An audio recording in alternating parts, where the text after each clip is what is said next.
자, 여러분들 이제 서론의 비밀을 모르면 전체 내용의 흐름을 잡을 수가 없다는 것을 기억해야 됩니다.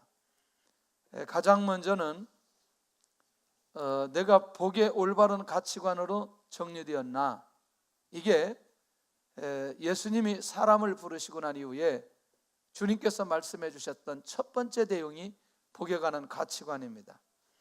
두 번째는 세상에서의 삶을 결정했나, 그 말이 뭐냐면 내가 세상에 나가서 어떤 모습으로 살아가야 될 거냐라고 하는 부분들이 빛과 소금이었습니다.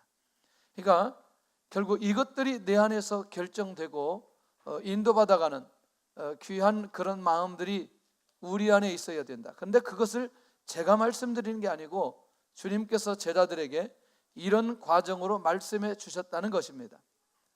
세 번째는 뭐냐면 주님께서 아주 기가 막힌 얘기 하셨어요. 기도에 관한 얘기인데, 전 세계에 가장 확실한 기도는 어떤 기도냐? 주님이 가르쳐 주신 기도, 그걸 주기도라고 얘기합니다. 혹시 여러분들 기도를 할 때 주문 외우듯이 기도하지 말고 기도를 할 수 있기를 바랍니다. 그 기도는 반드시 응답되어지고 하나님의 역사가 일어나게 됩니다.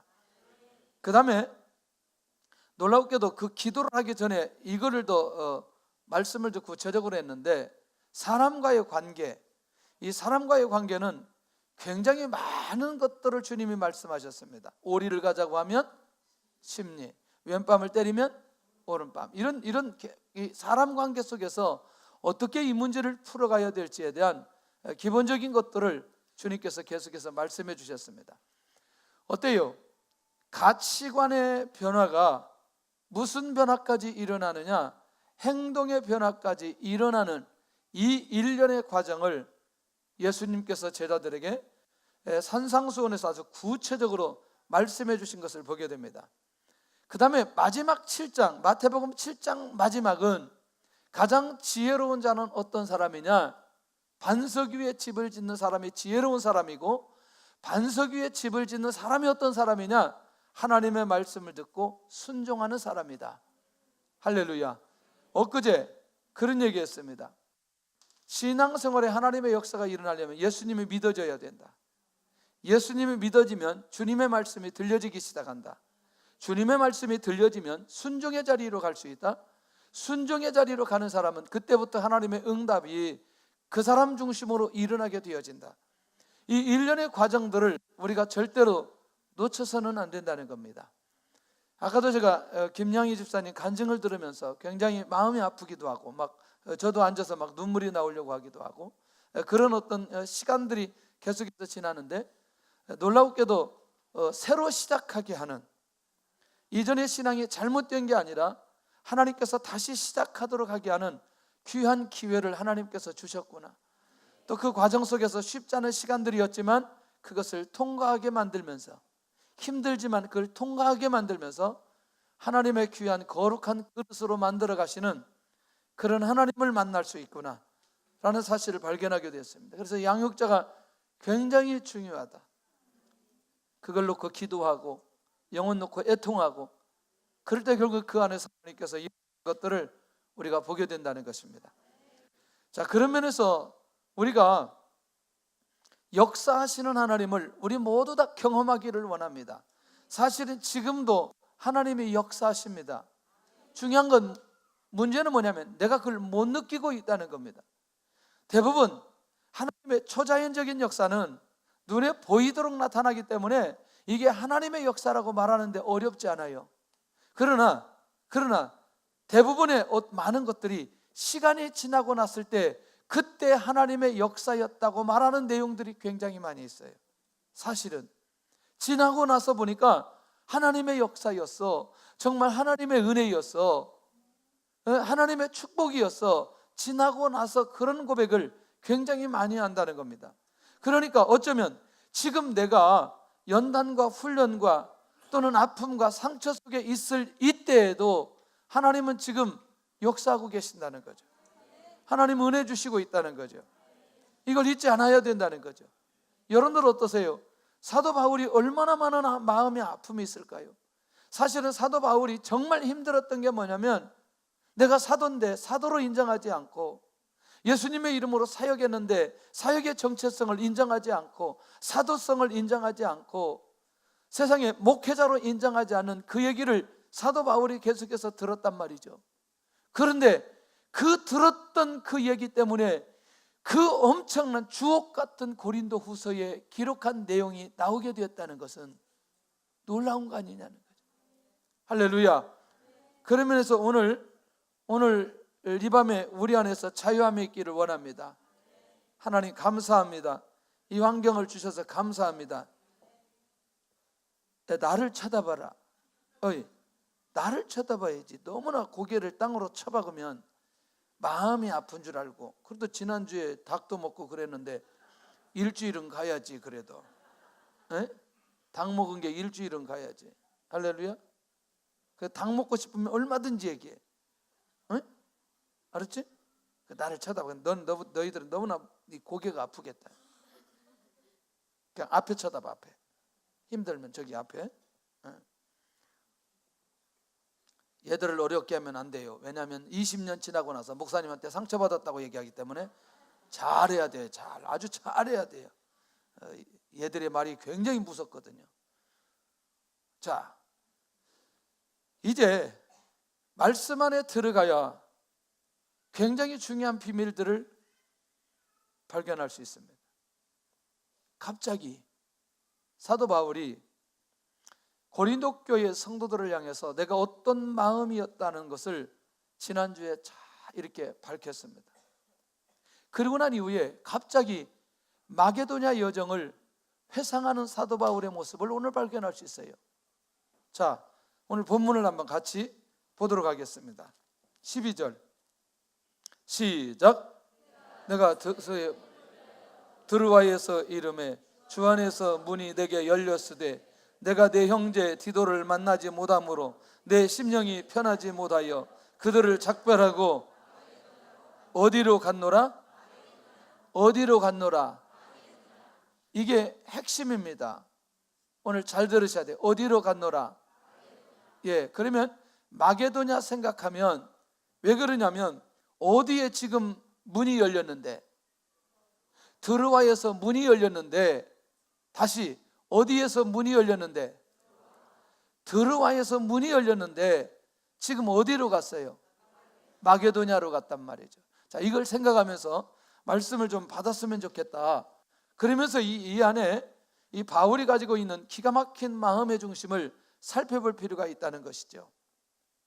자, 자신의 마음을 고린도 교회에 전했습니다. 특별히 고린도후서 1장 12절에서 2장 11절까지. 맞지요? 지난 시간, 그 전 시간 자기 자신의 마음이 어떤 마음인지, 이건 뭐냐면 고린도 교회 성도들을 향한 넘치는 사랑이 바울 안에 가득 있다는 고백을 했습니다. 두 번째는 2장 12절부터 7장 16절까지는 다른 얘기가 아니고 자신이 사도로서 그 사도의 사명을 감당하는 그 일에 있어서 어떻게 사역을 했고 어떤 은혜 속에서 어떤 마음으로 그 사역을 했는지 그 내용을 7장 16절까지 계속해서 얘기하고 있습니다. 아까 얘기한 대로 이건 무슨 배경이었다는 거죠. 이렇게 사도 바울이 말하는 건, 이렇게 사도 바울이 말하는 건 무엇 때문이라는 거죠. 뭘 부인하기 때문에? 부인했던 사람들이 있었어요. 사도성을 부인했던 사람들이 있었기 때문에 자기가 어떤 마음으로 어떤 중심으로 사역했는지에 대한 내용들을 오늘 이 고린도 교회 성도들과 함께 나누는 내용이 7장 16절까지라는 거죠.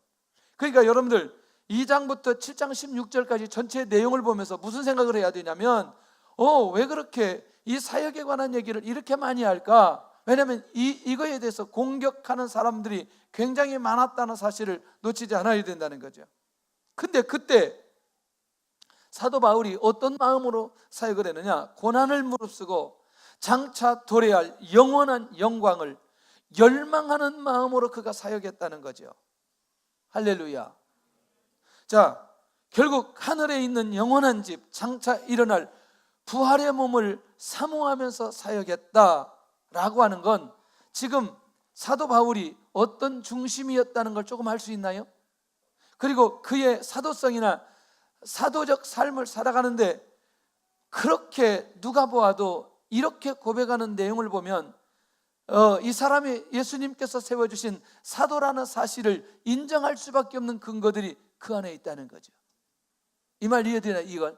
그러니까 왜 이렇게 얘기하는지 이제 이거는 나중에 4장이나 5장이나 6장이나 7장 가가지고 좀 구체적으로 살펴볼 필요가 있다는 얘기죠.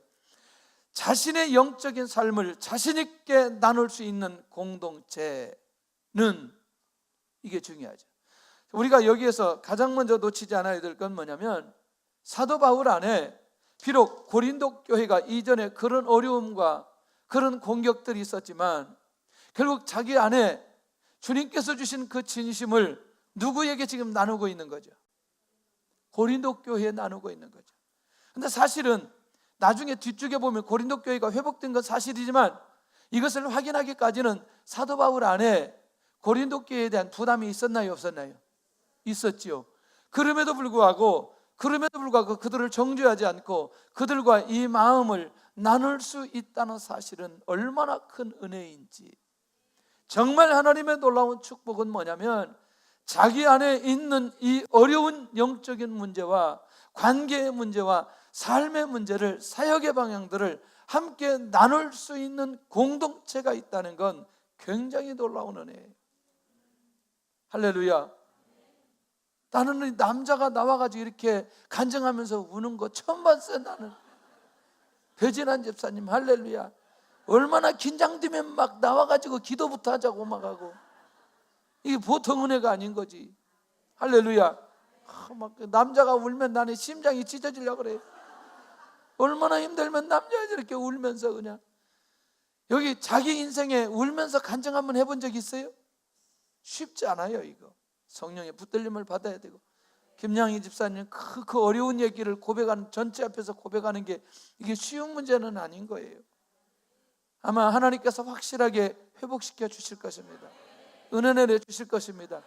아무도 그런 부분에 누구도 어떤 공격할 이유가 하나도 없는 거죠. 왜냐하면 우리도 그런 상황들이 많이 있었기 때문에. 할렐루야. 그러니 이렇게 자신의 삶을 나눌 수 있는 공동체가 있느냐 없느냐, 이건 굉장히 중요한 거예요. 어떤 것이든지 함께 나눌 수 있는 사람이 있다면, 그런 공동체가 있다면 그 사람은 복받은 사람이라는 거죠. 할렐루야. 우리 교회 안에서는 무엇이든지 가능합니다. 할렐루야. 무엇이든지 가능해요. 무엇이든지 가능해. 무엇이든지 가능해. 할렐루야. 도둑질했다고 고백해도 되는 거죠. 할렐루야. 다 용서할 수 있어요. 다 용서할 수 있어요. 할렐루야. 여자고는 손 잡는다 안 잡는다? 에? 절대 잡지 마. 성령이만 대답하네. 남자하고 손 잡지 마. 얘도 대답하네. 목사님이 잡아도 된다 그럴 때 잡아. 할렐루야. 네. 뭐라고 너는? 너 뭐라 그랬어요 지금? 우리 아이들이 착해가지고 손을 잡을 줄을 몰라요. 손을 어느 때만 잡느냐? 놓을 때만 잡아. 놓을 때만 잡아. 손을 계속 잡다 보면 전기가 오는 수가 있어요. 자, 성품의 변화는 자신의 삶을 나눌 수 있는 것을 보고 알 수 있다. 이 말이 굉장히 폭발력이 있다는 거죠. 내가 그만큼 내 안에 있는 것을 나눌 수 있다는 것은 내가 뭐가 되었다 지금? 변화됐다는 거예요. 변화됐다는 거죠. 숨길 건 뭐 있어요? 나누지 못할 건 뭐 있어요? 할렐루야. 자, 이제 가겠습니다. 오늘 시간이 없기 때문에.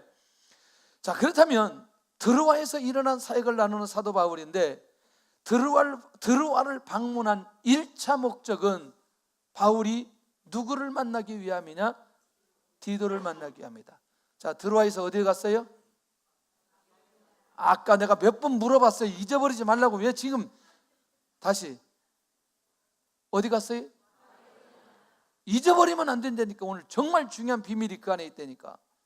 자, 다시 드로아를 방문하는 것도 1차 목적은 디도를 만나기 위해서. 왜? 디도를 통해서 고린도 교회 소식을 듣고 싶은 거예요. 할렐루야. 이거 경험이 없는 사람 말을 하지 마세요. 혹시 죄송하지만 우리가 교회가 가깝건 멀건 우리가 이전에 신앙생활 했던 데가 있어요, 없어요? 있어요. 여러분들, 우리의 마음속에 일정한 시간 동안 그 교회에 대한 소식이 궁금하지 않아요? 너무너무 궁금해. 모든 사람들이 공통적으로 갖는 생각이라고 생각합니다. 그러나 사도 바울이 고린도 교회에 대한 소식을 갖는 건 우리의 그 관심보다도 훨씬 더 깊은 의미가 그 안에 있다는 거죠. 조금 더 가볼게요. 자, 드로아에서 바울에게 어떤 선교의 문이 열렸느냐? 복음을 전하기 좋은 기회가 생겼습니다. 왜? 그것도 목적이기 때문에. 드로아에서 누구를 만나는 것도 중요한 거였지만, 디도를 만나는 것도 중요한 것이었지만, 드로아에서 복음을 증가하는 것도 사도 바울 사에게 매우 중요했다는 겁니다. 그래서 심지어 사도 바울은 골로새서 4장에 전도할 문을 열어달라고 기도를 부탁할 정도로 전도의 문이 열리기를 원했던, 그 중보 기도를 원했던 사람이 사도 바울이었어요. 그러니까 드로아에서 전도의 문이, 선교의 문이 열렸다라고 하는 건 기회예요, 기회 아니에요? 기회죠, 기회. 이게 중요하다는 거죠. 뭐냐? 전도의 문이 열렸지만 바울 사도의 마음이 편안하지 못했던 이유가 있었어요. 왜? 여기에 드로아에 디도가 와야 되는데 디도가 오지 못하고 디도를 통해서 고린도에 대한 소식을 듣지 못했던 그것 때문에 여기에서는 지금 뭐가 활발하게 일어나지만, 그렇지, 전도가 활발하게 일어나지만 마음은 아직 정리가 되지 않았어요. 왜? 저 고린도에 대한 소식을 정확하게 듣지 못했던 상황이었다. 자, 다시 계속 정리한다면 3차 방문을 하지 못했던, 계획이 변경됐던 것 때문에 저 고린도 교회가 굉장히 오해했던 그것이 있었다고 지난번에 얘기했어요. 1장에 기억나요? 물어보면 대답이라도 좀 빨리 하면 진도라도 빨리 나가죠. 대답 좀 빨리 하세요. 대답. 앞에 하는 사람들, 대답을 빨리 하는 사람들만 앞에 앉지 그냥. 무조건 대답만 그래. 그러면 진도가 빨리 나가. 그렇게 하다 보니까 뒤에는 뭐 그냥 대충 들을 수도 있는데 그러지 말고요. 자, 그렇다면 지금 이렇게 말하면서 사도 바울이 23장에 이렇게 기록한 거는 여전히 사도 바울이 고린도 교회에 대한 사랑하는 마음이 내 안에 있다는 걸 밝히고 싶은 거예요. 그걸 나누고 싶은 거예요. 이해되나요? 복음의 문이 열렸어요. 하나님의 역사가 일어나는 현장이에요. 그런데 마음 한구석에 마음이 편치 않은 게 있어요. 왜? 누구를 만나야 되는데? 디도를 만나야 되는데 디도가 오지를 않았어요. 그 오지 않은 것 때문에 사도 바울이 사역은 하지만 마음이 매우 힘든 거지요. 혹 바울처럼 가장 애타게 교회 혹은 사람의 소식을 기다려본 적이 있는가? 혹시 기다려본 적이 있나? 기다려본 적이 있나? 할렐루야. 저는 오늘 굉장히 중요한 얘기를 들었어요. 아마도 언제인지 모르지만 금요일 날 오실 겁니다. 금요일 안 빠져야 돼요.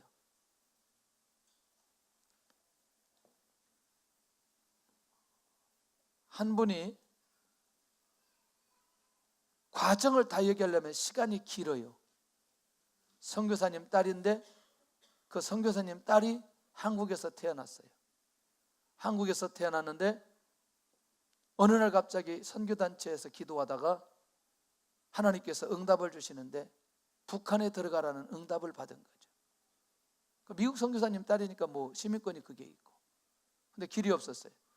근데 한 남자는 저기 다른 나라에 의사로 가도록 하고 학교에 갔어요.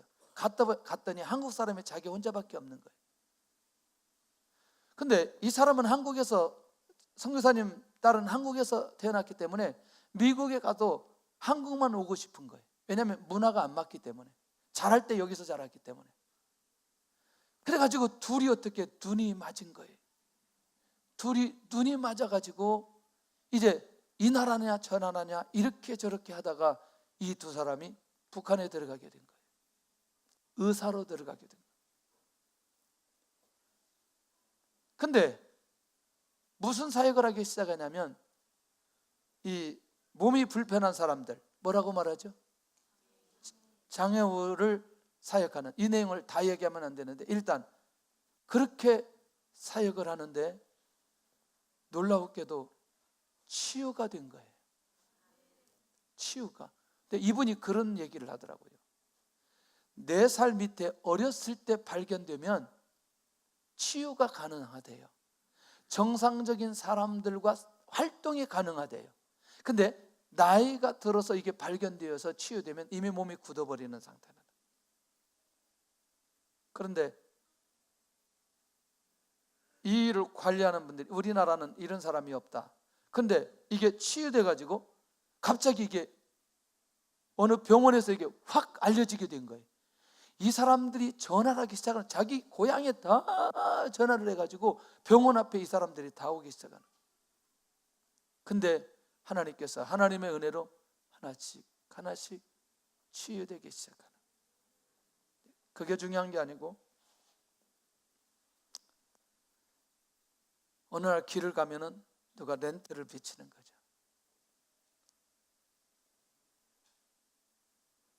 앞에만 보세요. 우리 아버지도, 우리 할아버지도 선생님과 같은 분이셨습니다. 앞만 보세요 하고 말하고 없어져 버린다. 또 어느 날 뒤에서 누가 와가지고 우리 아버지도 우리 어머니도 선생님과 같은 분이었습니다 하고 없어진다. 자기 보면 안 되니까. 이분이요 일반적인 분이 아니더라고요. 애를 넷을 키우는데 넷째를 입양을 했어요. 그것도 중국에 있는 어린아이, 그것도 장애우를. 회의를 다 해가지고 셋은 자기가 낳고 하나는, 그렇게 하면서 이 넷 전체가 6식구가 북한에 가서 사는 거예요. 궁금했는데 실제 상황을 쭉 들으면서 또 마지막 기도를 또 나보고 하라는 거지. 제가 기도하는데 막 이 감동이 되는 거지. 감동이. 이 짧은 시간인데 이게 쭉 제가 이제 장황하게 얘기 못하는 거는 이분이 곧 오시기로 했어요. 4월 달에 다시 들어가는데 가기 전에 한번 와라 내가 그랬어요. 같이 은혜를 좀 나누면 좋겠다. 그 얘기를 쭉 들으면서 저 땅에도 분명히 하나님의 살아계신 역사가 일어나고 있구나. 아주 구체적인 사역의 방향이나 그런 내용까지도 아마 이제 들을 수 있을 거예요. 어떻게 하나님께서 그 나라를 통해서 일하게 되시는지, 지금 어떻게 이 일이 진행되어 가고 있고 하나님께서 어떻게 세워가셨는지, 이분을 통해서 18개 나라에 이 일을 위해서 함께하는 사람들이 일어났다는 게 굉장히 놀라운 거예요. 나중에 이제 그 사진도 좀 보겠는데, 여러분들 어떠세요? 바울처럼 가장 애타게 사람의 소식을 기다리고 있는 게 도대체 뭘까? 할렐루야. 교회의 소식을 이렇게 기다리고 있는 게 도대체 뭘까 생각해 볼 필요가 있다는 거죠. 성품에 대한 변화는 공동체에 대한 마음을 보고 알 수 있다는 거예요. 할렐루야. 내가 영적으로 성숙했다라고 하는 건 우리 교회뿐만 아니라 하나님께서 세워주신, 어느 곳에서 세워주신 그 공동체에 대한 마음이 내 안에 어떠한지를 보면은 내가 어떻게 변화되었는지를 분명하게 알 수 있다는 것이죠. 저는 금년에 반드시 어떤 형태로든지 우리 교회 안에 하나님의 귀한 응답이 있게 될 것이다. 금년, 내년이 굉장히 중요한 시점이라고 하는 걸 꼭 기억하시기를 바랍니다. 그냥 하는 얘기가 아니고 제가 이 말을 할 때마다 꼭 그때마다 그 주기가 있었다고 얘기했습니다. 주기가 있을 때 하나님께서 반드시 그때 역사해 주셨고 은혜 베풀어 주셨어요. 그러니 우리 교회 모든 성도들이 이런 하나님 앞에서 이런 모습으로 인도받아가는 것 자체가 굉장히 중요한 거죠. 누가 열심히 기도하는지, 누가 열심히 기도하지 않는지, 담임 목사가 문자를 해도 다 먹어버리는 사람이 있는가 하면 꼬박꼬박 대답하는 사람도 있고, 할렐루야. 정말 우리 모든 성도들이 영적으로 깨어있는 그런 공동체, 나는 우리 모든 성도들이 그런 성도들이 되기를 간절히 소원하는 마음이 있어요. 제가 며칠 전에 하나님께서 우리가 세워주신 교회들에 대한 마음을 주셨어요. 참 우리가 처음 시흥 세관원교회 세워주실 때 하나님, 교회는 세워야 되는데 어떻게 해야 되나요? 그런데 하나님께서 지혜를 주셨어요. 그때 우리 임직 받는 분들이 정말 하나님 앞에 아무도 모르게 저만 알게 하나님 앞에 헌금했어요. 그때 우리 모여서 이렇게 의논했습니다. 우리가 할 수만 있다면 우리가 정말 행사 경비를 적게 하고 이 경비를 교회 세우는 일에 쓰임받으면 좋겠다. 모두 다 좋아하시더라고요. 한 사람도 예하지 않고. 저는 그 내용을 누가 얼마 했는지 아무도 몰라요. 밝히지를 않았기 때문에 그냥 그대로 하나님 앞에 그 교회가 세워지는 일에 7천만 원인지 8천만 원인지 얼마 정확하게 기억돼요? 모르죠? 하여튼 어쨌거나 그렇게 해서 그대로 섬겼어요. 근데 몇 주 전에 교회가 꽉 차가지고, 할렐루야, 엄청나게 부흥이 됐대. 저 동탄 세관원교회 조금 아쉽기는 한데 군산 세관원교회 얘기 들어보니까 거기도 벌써 일꾼을 뽑아야 된대요. 장로님을 뽑는다고 어떻게 뽑으면 됐겠냐고 그 연락이 오더라고. 여기 또 우리 동포 세관원교회도 그렇고. 그런 생각을 해보면서 하나님, 이 세워진 교회들이 하나님의 은혜 가운데 이 사역을 감당하는 것을 보면 정말 감사해요. 궁금한 거지. 근데 전화를 못 하겠어. 왜냐하면 꼭 물어보면 몇 명이나, 나는 또 물어봐야 되니까. 듣는 사람의 입장에서는 얼마나 부담이 되는지. 그래요, 안 그래요? 제발 좀 그것만 묻지 말아요. 어떤 사람 개척교회 하는 분들은 제발 몇 명 모이냐고 묻지 마라. 그걸 물어봐야 돼요. 나는 묻고 싶어 죽겠는데 묻지 말라는 거지. 왜냐하면 작년에도 똑같고 올해도 똑같으니까 제발 좀 묻지 마라. 나는 묻고 싶어, 정말 몇 명이나 되는지. 그런데 지난번에 또 우리 제주도에 교회가 세워지게 되어 있어요. 정말, 왜냐하면 기도를 하는데 정말 이건 기가 막힌 거 아니냐. 뭐냐면 우리 교회에서 장로님이 선교사님으로 나가고 장로님이 목회자로 나간다는 게 얼마나 큰 은혜인지. 아무리 제주도 가서 제가 바빠도 꼭 제가 문 목사님을 만나죠. 정말 문 목사님은 시한폭탄과 같은 분이었어요. 할렐루야. 누가 수틀리면 욕이 먼저 나오는 분이에요. 네. 누가 저한테 막 다른 사람 해코지 하잖아요. 금방 쫓아가서 이게 한번 싸울 사람이에요. 이게.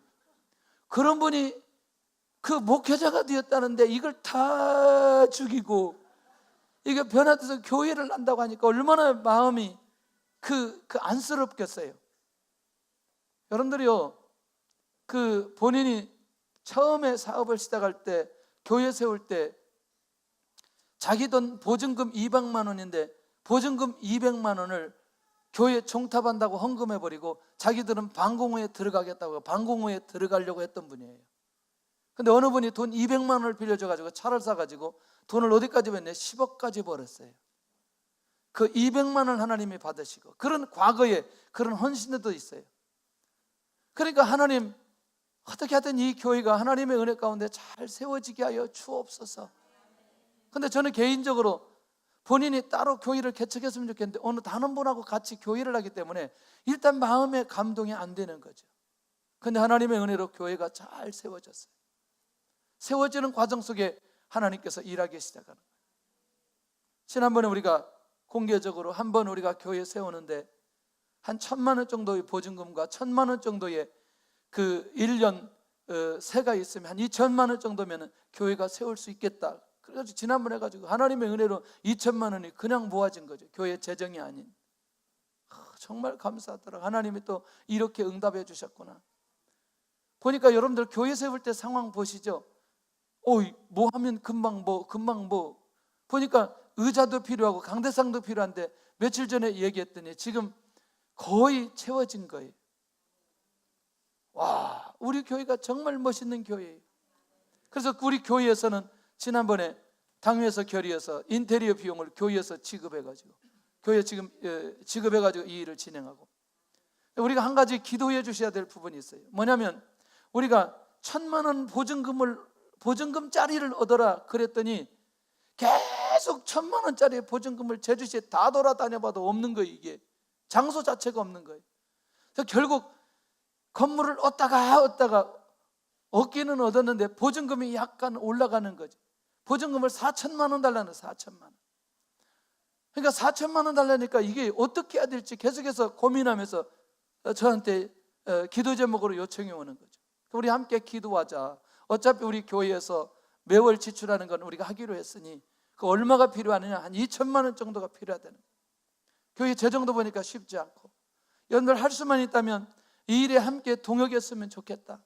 요즘에는 이 제주도 세간한교회에 대한 마음을 계속해서 주시는 거죠. 하나님, 이 교회가 세워지는 일에 하나님 쓰임받게 하여 주시옵소서. 아마 시간이 지나고 났을 때 또 이런 교회에 대한 그런 응답들이 우리에게 주어졌을 때 같이 공유할 수 있지 않겠냐, 그런 생각이 드는 거죠. 공동체에 대한 마음을 보면 우리의 성품이 어떻게 변화됐는지를 확인할 수 있다는 얘기입니다. 자, 그러면 또 한 가지 넘어간다면, 드로아에서 마게도냐로 갔던 결정적인 이유는 디도를 만나지 못했기 때문에.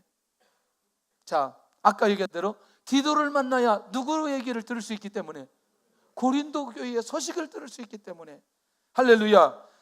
그러니 13절에 가서 바울의 심령이 편치 못했다고 얘기하거든요. 그러니까 여러분들 이걸 좀 다른 쪽으로, 바울이 믿음이 없어서 극심한 염려와 또 안타까운 불안함이 그에게 있다, 이렇게 말하지 않기를 바랍니다. 이해되시죠? 이건 하나님의 관계 속에 문제가 있는 게 아니라니까요. 이해되시죠? 믿음이 없는 게 아니고, 사도 바울이 고린도 교회를 너무너무 사랑하다 보니 이 고린도 교회에 대한 소식을 빨리 듣고 자기 안에서 마음의 정리를 해야 되겠는데 누가 오지를 않아요. 디도가 오지 않으니까 결국에는 어디로 가느냐? 마게도냐로 가는 거죠. 마게도냐로. 드로아에 있는 성도들을 작별까지 하면서 결국 마게도냐로 갈 수밖에 없는 이 이유. 자, 보세요. 왜 그러냐면 드로아보다 디도가 오기가 가까운 것이 어디냐면 마게도냐인 거죠. 누가 가까이 오도록, 빨리 오도록? 디도가 빨리 오도록. 이게 바울 사도의 마음이었던 것을 보게 됩니다. 할렐루야. 할렐루야. 영적인 소식이 궁금해서 달려나간 적이 있는가? 하나님께서 어떻게 그 사람에게, 그 교회에, 그 공동체, 그 선교지에 이것들이 너무너무 궁금해서 달려나가 본 적이 있는가? 할렐루야. 우리 안에 이런 마음들이 회복되어질 수 있기를 원합니다. 할렐루야. 할렐루야. 예배 시간에 한 번이라도 아멘하고 가세요. 뒤에 계신 분들 그냥 처음부터 끝까지 입 딱 다물고 찬송도 안 하고 이렇게 있지 말고. 할렐루야. 내가 여기서 100m 뒤에 있는 사람들도 다 보인다는 걸 알아야 된다니까. 뒤에 있는 분들은 더 끼어서 아멘 해가지고 여기까지 들리도록 해야 돼요. 지금 아멘 한 분 10대까지 축복하실 거예요. 하여튼 자, 성품의 변화는 영혼에 대한 마음을 보고 알 수 있다. 할렐루야. 결국 우리 안에 이 바울이 이토록 고린도 교회 영혼에 대한 마음이 있다는 사실을 알 수 있다는 겁니다. 자, 그렇다면 갑자기 14절에 가가지고 놀라운 변화가 일어났어요. 이거 꼭 보셔야 돼요. 갑자기 이게 무슨 얘기인지, 이게 도대체 무슨 얘기야? 자, 14절 시작. 항상 우리를 그리스도 안에서 이기게 하시고 우리로 말미암아 각 처에서 그리스도를 아는 냄새를 나타내시는 하나님께 감사하노라. 자, 이제 눈이 열리시기를 바랍니다. 갑자기 디도를 만난 기록이 없어요. 네. 근데 13절과 14절의 상황이 같아요, 달라요? 다르다니까. 마음의 상태가 달라요, 같아요? 이 우리를 이기게 하신 하나님께 감사. 오호, 여러분들 느닷없이 사도 바울의 마음이 반전된 이유가 있어요.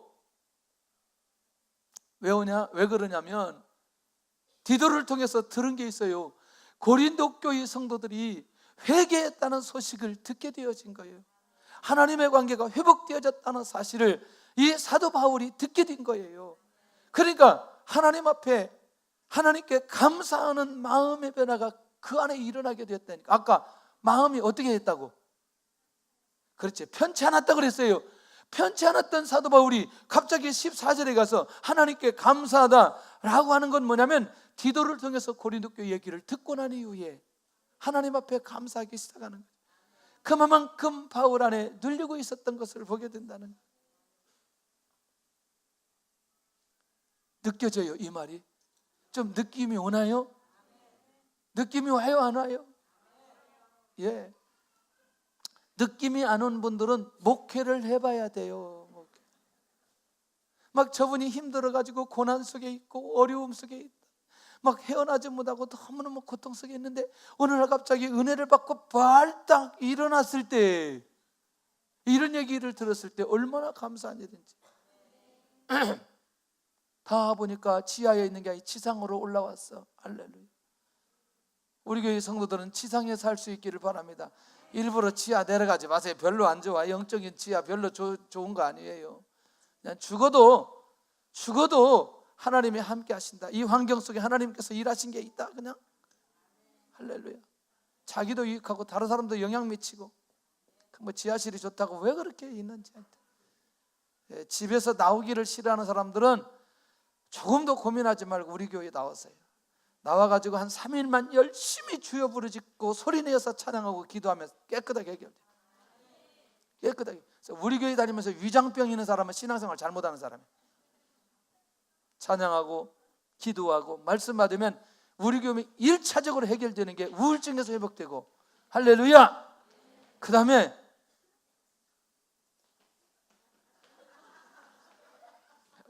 우리 교회 많이 민주화됐어요. 보통 된 게 아니에요. 세 번째는 하나님께 하신 일을 정확하게 알고 있는 바울. 그 말은 뭐냐면 우리를 그리스도 안에서 이기게 하신 하나님. 얼마나 멋있는 고백. 하나님께서 이렇게 사도 바울의 마음을 아시고 반전시켜 주신 하나님의 은혜, 감사하지 않을 수 없는 거죠. 그러니까 바울의 중심이 모두 다 어디에 있어요? 고린도 교회에 있어요. 그러면 제가 이렇게 질문 던질게요. 바울이 교회 하나만 세웠어요? 바울이 사명자가 하나만 만났어요? 이게 사도의 마음이었다. 이게 예수님의 마음이었다는 거예요.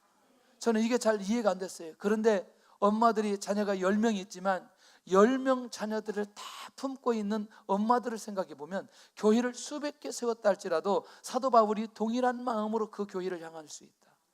하나님이 동일한 마음으로 다 모든 교회, 모든 민족을 다 수용하고 있고 지켜보고 계신다. 그걸 볼 수 있다는 것이죠. 그러니까 이 사도 바울이 지금 이 고백을 할 수밖에 없는 거 아니냐는 거죠. 우리를 그리스도 안에서 이기게 하신 하나님, 고린도 사역을 실패로 가게 하지 않으신 하나님께 감사하고 있다는 겁니다. 할렐루야. 자, 고린도 교회 성도 회개를 듣고 난 바울은 각 처에서 이제 그리스도를 아는 냄새를 나타내게 하신 하나님께 대한 고백하고 있는 것을 보게 됩니다. 다시 말하면 영적인 놀라운 변화를 일으킨 이 고린도 교회, 고린도 교회가 아니라 고린도 교회, 드디어 이제 고린도 교회를 통해서 그리스도를 만나기 시작하는 거죠. 할렐루야. 그리스도를 아는 냄새, 할렐루야. 성장된 거죠? 변화된 거죠? 할렐루야. 이야, 아까 우리 정착팀 간증하는 거 봤어요? 우리 교회 진짜 교회라고. 나는 왜 이런 소리만 들리는지 모르겠어요. 좀 그렇게 얘기하려니까 좀 약간 쑥스럽기도 하고, 주께서 그렇게 인정해 주실 줄로 믿습니다. 할렐루야. 자, 우리도 이 고린도 교회처럼 이전에 그런 모습이 있지만 그리스도를 아는 냄새들이 계속해서 이렇게 나아가는 더 냄새가 나가려면 철화가 길어져도 끝까지 자리에 앉아 있을 때에, 할렐루야, 더 놀라운 냄새가 나타나게 될 줄로 믿고, 기도할 때 도망가거나 축도할 때 도망가거나 이런 일이 있어서는 안 된다. 또 예배가 안 끝났는데 도망을 가고, 그건 도망간 것 같다고 말할 수 있는 거죠. 할렐루야. 무슨 소식 때문에 내 안에 반전이 일어나는가? 나는 무슨 소식 때문에 내 안에 반전이 일어났나? 할렐루야. 이런 얘기 좀 해야 되는데 시간이 많이 가가지고. 목사님 한 분이 어느 날은 성도 얘기를 듣다가 밥을 먹다가 밥 숟가락을 놓는다는 거죠. 어느 날은 밥 입맛이 없다가 성도 얘기를 듣고 다시 밥을 먹는, 그러니까 오직 그 마음이 누구에게로 향하여 있기 때문에, 그 말 이해되시죠? 그 말, 어떤 그 힘듦이나 문제나 그게 아니고 그 마음이 어떤 마음인지에 대한, 여러분들 안 그래요? 여러분들이 지금 리더가 되어서 어떤 영혼들을 바라볼 때 이 영혼들이 그렇게 잘 세워지고 그렇게 가야 되는데 그렇게 세워지지 못할 때 마음이 어떠세요? 이분이 정말 예배가 회복돼야 되는데 예배가 회복되지 않고 어려운 상황으로 계속 갈 때 얼마나 마음이 힘들고 어려워요. 있어요, 없어요? 그런데 할렐루야. 오늘 우리 안에도 하나님께서 은혜 내려주시고 성도가 회복이 되어지고 성도가 은혜를 받고 공동체 하나님의 역사가 일어났을 때 내 안에 이런 놀라운 반전들이 일어날 수 있기를 바랍니다. 할렐루야. 반드시 일어나게 될 줄로 믿습니다. 자, 이제 거의 끝나갑니다. 자, 그렇다면 이제 오늘 아까 얘기했죠. 뒤쪽에 갈수록 마지막에 사도 바울의 사도직에 대한 자존감에 대한 얘기가 계속 있다고 얘기했죠. 자, 자신의 사도직에서 어떻게 고백하느냐? 구원받는 자들이나 망하는 자들이나 그리스도의 향기라. 누가? 바울이. 멋있는 고백하는 거죠. 그러니까 자기 사역에, 자기가 사도직에, 자기가 사도의 정체성에 문제가 있다 없다 자신감 있게 고백하고 있는 것을 보게 됩니다. 그리고 바울의 사도직으로 인한 결과가 어떻게 일어나느냐? 복음을 수용하는 사람에게는 생명의 역사가 일어나게 되더라는 거예요. 그러니 바울이 증거했던 그 복음이 진리라는 것이고 생명의 복음이라고 하는 것을 사도 바울이 이것을 자신 있게 고백하고 있는 것 아니냐는 거예요. 우리요, 제발 좀 영적 자존감을 가지시기를 바랍니다. 할렐루야. 자존감이 무너질 때가 어느 때냐면 내가 원하는 대로 되지 않았을 때 자존감이 무너지는. 그건 내가 원하는 거지, 그건 주님이 원하는 게 아니라니까요. 그러니까 주님의 뜻을 찾는 게 중요한 거지, 내 영적인 자존감이 절대로 무너져서는 안 된다는 거죠. 할렐루야. 지난번에 제가 그런 얘기 하잖아요.